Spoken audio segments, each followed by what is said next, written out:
it's been all over the papers lately. You know, today there was a story about the woman who claimed, and I don't know the facts behind this, but she said she was abused. She killed her husband. She ran off with her kids, and she was convicted of manslaughter today. So someone died. In this case, it was the accused batterer. There was the other case, you know, right here in our county, the case right on Miller Road, you know, not 2 miles from my house, of the woman who, you know, chased down his wife and shot her in the head. She lived, but it's right here. The other case, you know, the one that was just settled in our court here, where the man bludgeoned his wife, dragged her out to the garage, started both of his cars, and tried to asphyxiate her. She lived. But the point is, this woman, the case I just told you about, they were married 45 years. 45 years. So do you think this was the first time he abused her, that he tried this? Do you think it started with him bludgeoning her and dragging her out to the garage and trying to asphyxiate her? No.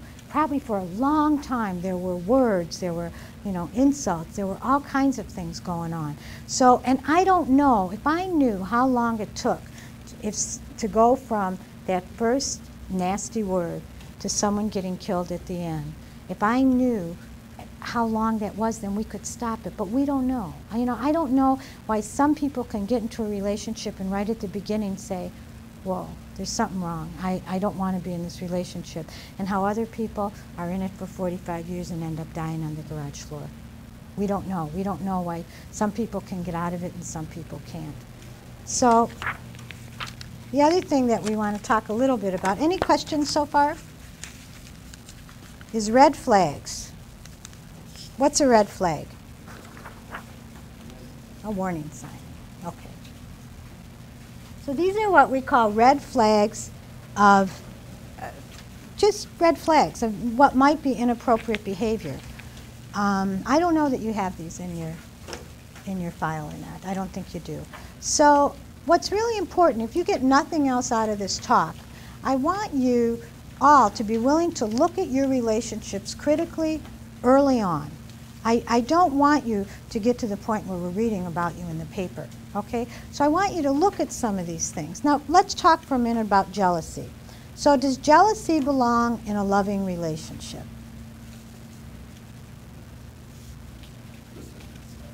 Pardon? Okay, all right.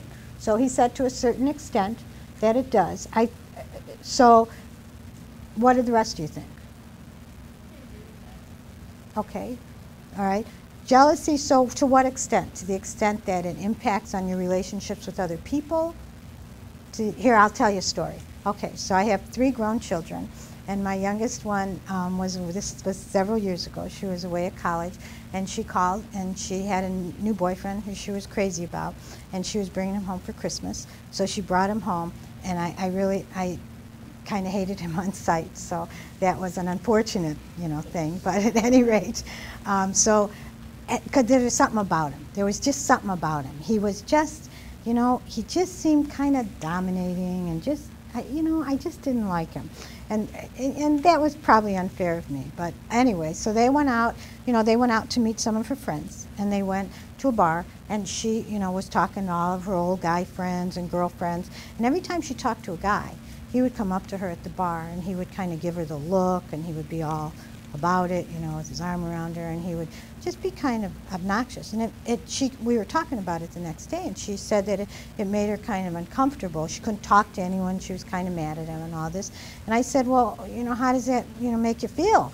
And she said to me, she said, well, he does that all the time. He's working on it. He's jealous, and he's working on it.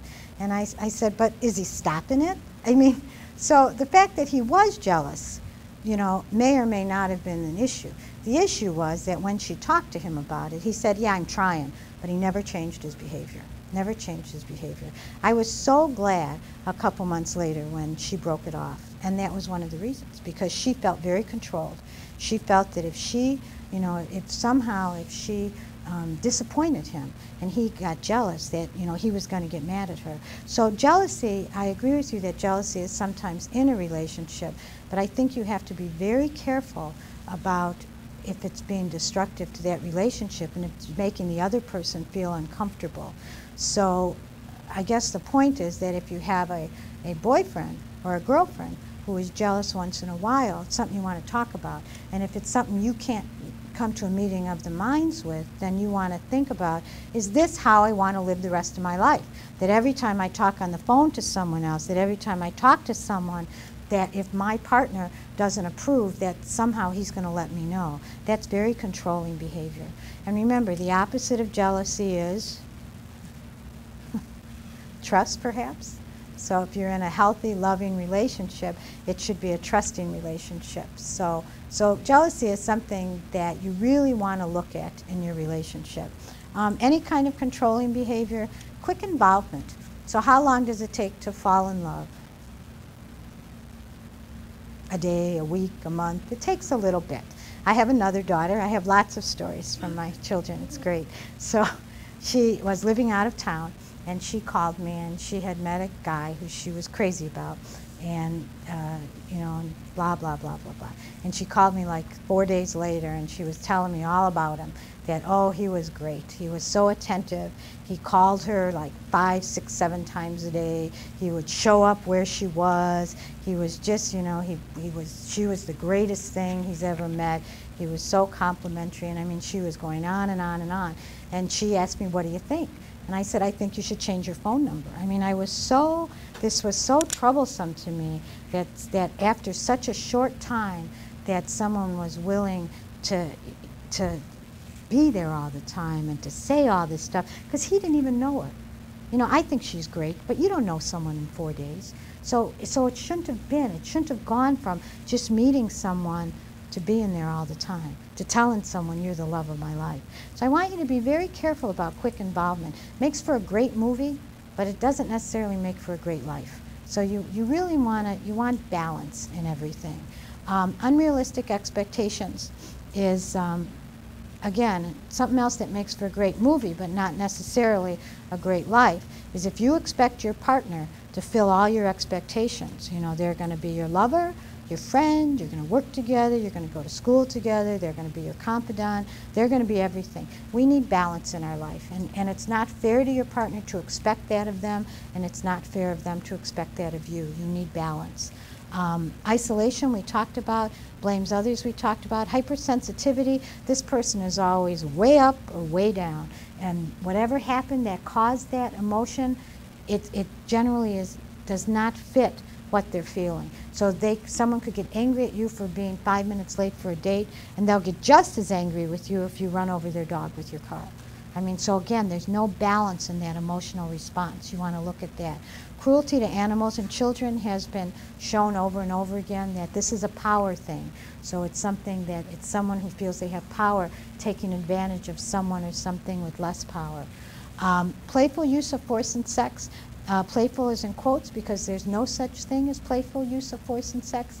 Force and sex is force and sex. If you ever feel forced or coerced to have sex with someone or do something you're not comfortable with, that's inappropriate. It's always inappropriate. There's nothing playful about it. Verbal abuse, rigid sex roles. She talked about that Dr. Jekyll and Mr. Hyde. These last 4 things are always signs that I want you to run and run fast. So you are getting in a relationship and you hear that someone in their past has battered their girlfriend or their boyfriend. And you say to them, you know, I hear, you know, you acted crazy. Why were you so crazy with your last girlfriend? And they say, well, she was a bitch. I love you. I would never do that to you because I love you. They will do it to you, and it will happen again, because no one can make another person act inappropriately. No one can do that. If you're going to choose this behavior in a relationship, you're going to choose it in another relationship unless you've had lots of counseling and you can get past it. Because remember, you can't love someone enough to change them. It's something that they're choosing to do. Okay, so past battering, threats of violence, people argue all the time. But you should never feel threatened because you disagree with someone. You should never feel that if you're doing something that the other person doesn't want you to do, somehow you're going to pay for this.